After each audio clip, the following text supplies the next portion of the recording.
जय श्री राधे मित्रों, जय मां विंध्यवासिनी। आज हम बात करेंगे मंगल के गोचर के बारे में। जी, आप लोगों को पता होगा, मंगल का जो गोचर है, वह 16 नवंबर को हुआ है। 16 नवंबर को तुला राशि से वृश्चिक राशि में मंगल प्रवेश किए हैं। तो मंगल का यह जो वृश्चिक राशि में प्रवेश है, वो किन लग्नों के लिए, किन राशियों के लिए बेहतर है, किन लग्नों और राशियों के लिए बेहतर नहीं है, अच्छे रिजल्ट नहीं देंगे। तो आइए इस पे हम एक छोटा-सा प्रकाश डालें, इस पे छोटी-सी हमारी चर्चा। मेष लग्न।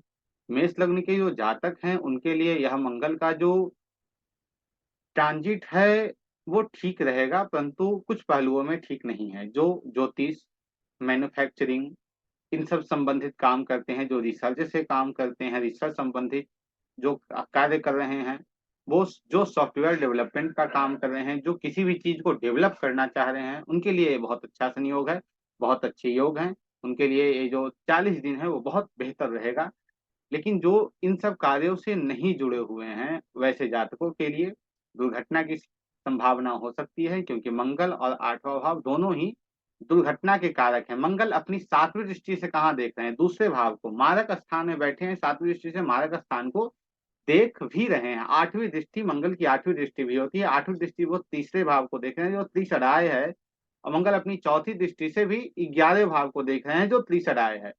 तो इस स्थिति में मंगल का यह जो गोचर है मेष राशि, मेष लग्न के अनुसार, वो उचित नहीं माना जाएगा।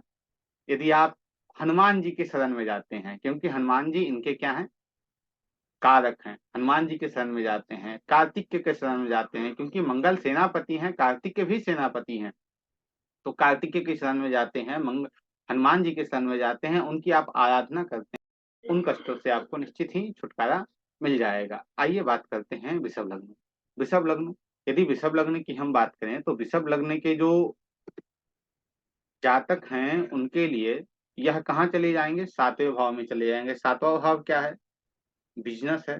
7वाँ भाव क्या है? स्टेज है। स्टेज हम कहें तो वो ऐसा मंच है, जो ठीक हमारे सामने होता है। जैसे आपके सामने कोई क्लाइंट आकर बैठ रहा हो, या आप किसी क्लाइंट को डील कर रहे हो, तो वो क्या है? आपका क्लाइंट है, अर्थात 7वाँ भाव है।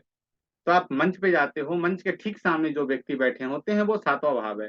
तो आपके अंदर उतना ज़्यादा ही जोश आएगा, उतना ज़्यादा ही आपके बिज़नेस में आपको जुनून मिलेगा, जितना ज़्यादा आपको कस्टमर मिलेंगे। तो अभी आप जितना ज़्यादा प्रयास करेंगे, जितने बेहतर तरीके से, जितना ऊर्जावान तरीके से आप एक्शन के साथ काम करेंगे, उतना बेहतर आपके लिए रहेगा। स्वास्थ्य संबंधित हम बात करें, स्वास्थ्य संबंधित थोड़ी-सी समस्या हो सकती है। दाम्पत्य जीवन भी थोड़ी समस्या देखने को मिल सकती है। विशेष और कोई ऐसी समस्या आपकी कुंडली के अंतर्गत नहीं दिख रही है। यदि आप बिज़नेस के पर्पज़ से कहीं जा रहे हैं, तो हनुमान जी से एक मुलाकात करके जाएँ, हनुमान जी से मिलकर जाएँ, तो आपका जो बिज़नेस का कार्य है, वो अवश्य पूरा हो जाएगा। वृषभ के बाद क्या आता है? मिथुन। जो मिथुन लग्न के जातक हैं, उनके लिए मंगल कहाँ जाएँगे? 6ठे में चले जाएँगे। मंगल स्वामी कहाँ के हैं? मंगल स्वामी कहाँ के हैं? 11वें के स्वामी हैं और 6ठे के स्वामी हैं, जो दोनों त्रिषराय है, और त्रिषराय अपने ही घर में जाएँगे। तो यह जो है वो बहुत अच्छा संयोग है। अब आप कहोगे कि भई, छठा और 11वां तो खराब घर होता है, तो आप अच्छा कैसे बता रहे हो? अच्छा मैं इसलिए बता रहा हूँ, जो कॉम्पिटिशन की तैयारी कर रहे हैं, जो नौकरी की तैयारी कर रहे हैं, उनके लिए ये बहुत अच्छा संयोग है, क्योंकि उपचय भाव का स्वामी उपचय भाव में ही गया है। यह समय के साथ आपको ग्रोथ देने के लिए आया है। तो उस ग्रोथ को लीजिए और कॉम्पिटिशन में आप लगे रहिए, निश्चित ही आप इसमें सफल हो जाएँगे। आपके लिए ये बहुत ही अच्छा एक संयोग मंगल लेकर आया है। मंगल की जो दृष्टि है, वो कहाँ जा रही है? ठीक 12वें भाव पे जा रही है। दूसरी दृष्टि जो है वो कहाँ जा रही है? वो 8वें भाव पे जा रही है, ये प्रथम भाव पे जा रही है, जिससे हम यह कह सकते हैं, आप जितना ज़्यादा एक्सरसाइज़ करें, आप वेल मेंटेन जितना बेहतर अपने शरीर को रख सकें, उतना ही आपके लिए बहुत ही बेहतर रहेगा। कर्क लग्न। कर्क लग्न में मंगल कहाँ जाएँगे? पंचम में जाएँगे। तो कर्क लग्न की जो जातिका हैं, अर्थात जो फीमेल है, उनके लिए बहुत अच्छा संयोग है। जो फीमेल विवाह हो चुका है, वो कंसीव नहीं कर पा रही हैं, संतान प्राप्ति में उन्हें समस्या दिख रही है, तो उनके लिए बहुत अच्छा संयोग है। क्यों है? क्योंकि मंगल कहाँ गया है? पंचम में गया है, संतान के कारक में गया है, और ध्यान रहे, पंचम भाव जो होता है, वो संतान का होता है, उत्पन्न का होता है। 2 ऊर्जाएँ मिलकर एक तीसरी ऊर्जा को उत्पन्न करने का काम करती है। यह उत्पन्न का कारक है 5वाँ भाव। तो 5वें भाव में अभी मंगल आपकी कुंडली में ट्रांजिट कर रहे हैं, गोचर कर रहे हैं, जो आपके लिए बहुत बेहतर है। साथ ही मंगल आपके कुंडली के अंतर्गत योग कारक हैं। योग कारक कैसे हैं? 5वें और 10वें के स्वामी हैं, जो इस स्थिति में आपके लिए बहुत अच्छे योग कारक मंगल हैं। तो इनके लिए आपको कुछ करने की आवश्यकता नहीं है। यह समय आपके लिए बहुत बेहतर है, संतान पक्ष के लिए, आपकी शिक्षा के लिए, यह बहुत बेहतर समय आपके लिए है। उसके बाद आता है आप सिंह लग्न में मंगल चौथे भाव में चला जाएगा। मंगल कहाँ है? मंगल चौथे भाव में है। मंगल की दृष्टि कहाँ जा रही है? 10वें भाव पड़ रही है। आपके कार्य स्थान के लिए यह बहुत अच्छे हैं। अर्थात जो आप अपने कार्य को नहीं कर पा रहे हैं, उस कार्य को कीजिए, वह निश्चित ही हो जाएगा। आप अपने कार्य क्षेत्र में ऐसी फुर्ती से, ऐसी ऐसे एक्शन के साथ आप काम करेंगे, जो आप अगले व्यक्ति को लगेगा, "अरे भई, इसमें क्या हो गया? जादू हो गया क्या? ये 5 मिनट इधर जा रहा है, 5 मिनट उधर जा रहा है, क्या बातें हो गई हैं इसके साथ?" आप बहुत एक्शन के साथ काम करेंगे क्योंकि मंगल अपनी 7वीं दृष्टि से 10वें भाव को देख रहे हैं, तो ये आपके कार्य क्षेत्र के लिए अच्छा है, भूमि प्रॉपर्टी के लिए भी अच्छा है। यदि भूमि लेना चाह रहे हैं, प्रॉपर्टी लेना चाह रहे हैं, तो यह समय आपके लिए बहुत ही अनुकूल है। परंतु यह ध्यान रहे, मंगल जो हैं वो एंगर के भी कारक हैं और आपके कुंडली के अंतर्गत मंगल अच्छे योग कारक हैं। मंगल जो कहा जाता है ना कि नेचर, मंगल का जो नेचर है वो नैसर्गिक रूप में अशुभ है। इसलिए आपके घर में जो आपका घर का वातावरण है, आपके हाउस का जो एटमॉस्फेयर है वो थोड़ा बदल सकता है, अर्थात थोड़े गुस्सा इन सब को आपको अपने घर में देखना पड़ सकता है। तो यदि आपको प्रॉपर्टी लेनी है तो इन सब चीज़ों से बचकर रहें, तो आपके लिए बेहतर है। विशेष आपको कुछ करने की आवश्यकता नहीं है, माता-पिता का सम्मान करें। आगे बढ़ते हैं, कन्या। कन्या कन्या लग्न के जातकों के लिए यह कैसा संयोग है? कन्या लग्न के जातक के लिए यह बहुत बेहतर संयोग है। कैसे है? मंगल कहाँ गए हैं? छठे के स्वामी हैं और तीसरे के स्वामी हैं और तीसरे में ही गए हैं। साथ में 8वें के स्वामी हैं। मंगल उस स्थान पे गए हैं जिस स्थान में मंगल की आवश्यकता होती है। साहस पराक्रम। मंगल का कारक क्या है? साहस पराक्रम। थर्ड हाउस का कारक क्या है? साहस पराक्रम। तो यह आपको साहस देगा, यह आपको पराक्रम देगा। अर्थात जिस कार्य में आपके हाथ, अर्थात तीसरा भाव क्या है? आपका हाथ है। तो आपके हाथ जो हैं वो जिस कार्य के लिए बढ़ेंगे वो कार्य आपके पूर्ण होंगे।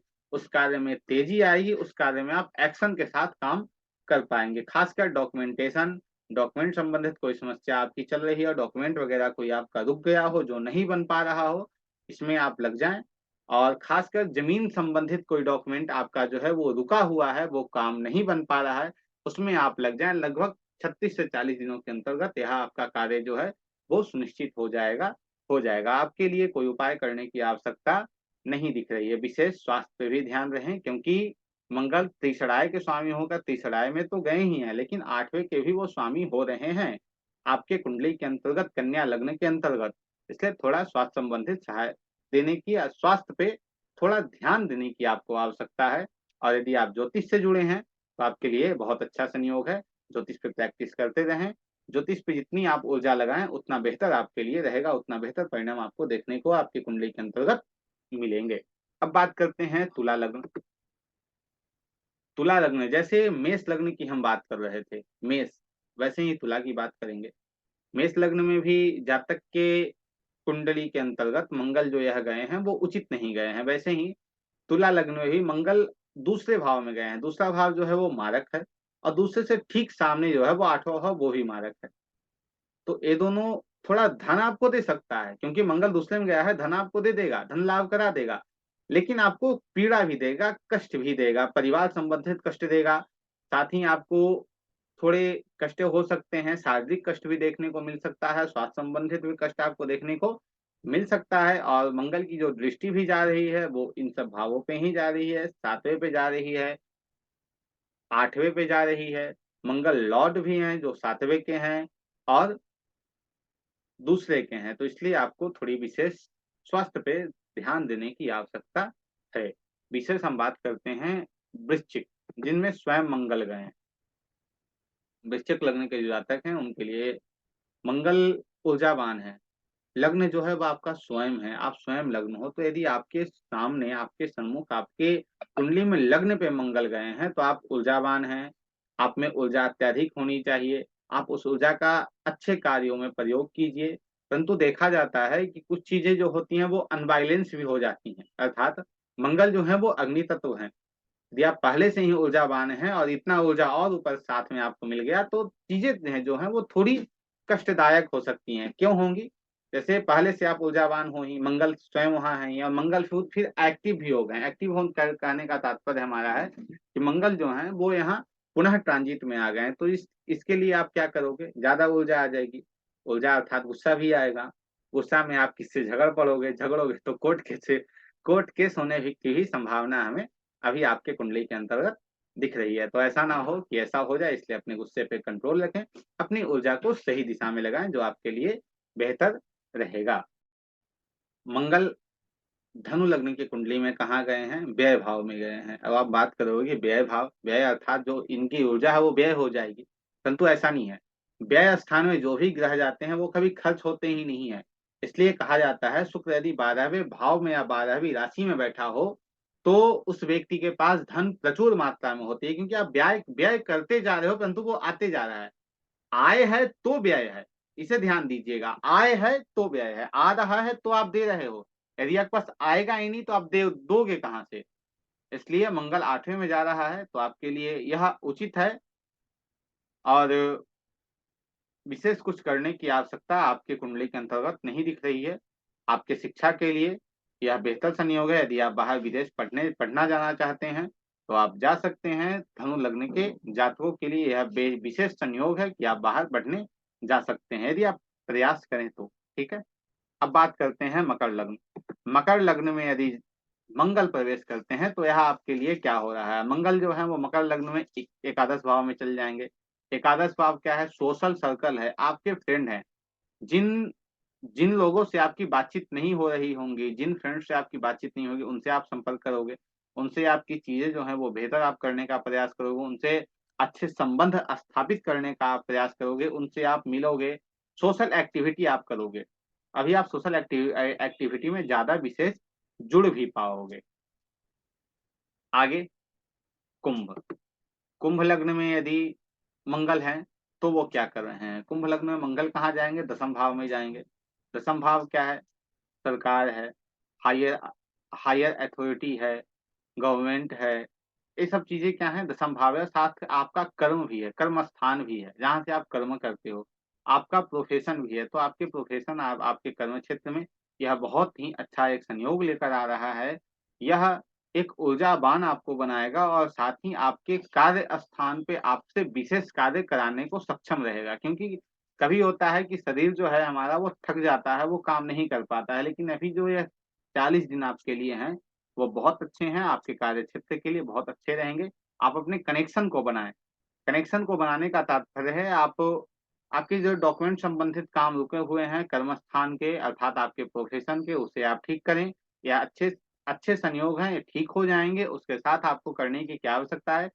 आप कनेक्शन बनाएँ, संबंध स्थापित करें, अपने मेमोरी को डेवलप करने का प्रयास करें। अभी इन सब चीज़ों के लिए आपकी कुंडली में बहुत अच्छे संयोग चल रहे हैं। अब हम बात करते हैं मीन। मीन में मंगल कहाँ जा रहे हैं?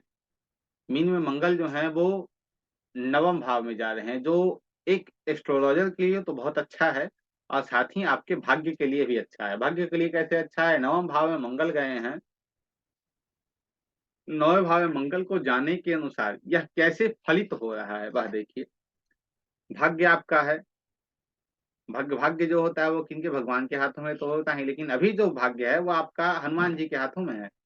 कोई भी कार्य आप करने जा रहे हो, तो आप अच्छे से भगवान हनुमान जी को नमस्कार कर, विनम्रता से प्रणाम कर, उनकी कुछ चीज़ों का जैसे हनुमान चालीसा है, सुंदरकांड वगैरह है, इनका पाठ करके फिर उस कार्य क्षेत्र में जाएँ, तो आपका भाग्य निश्चित ही आपके साथ होगा। क्योंकि अभी आपके भगवान आपके साथ हैं, अभी आपका जो भगवान की जो ब्लेसिंग है, वो आपके साथ है। आज के लिए इतना ही मित्रों, अगले वीडियो में अगले तथ्यों के साथ। और ध्यान रहे यदि आपके कुंडली में ऐसे कुछ योग हैं, तो आप अवश्य बताएँ। जय श्री राधे, जय माँ विंध्यवासिनी मित्रों।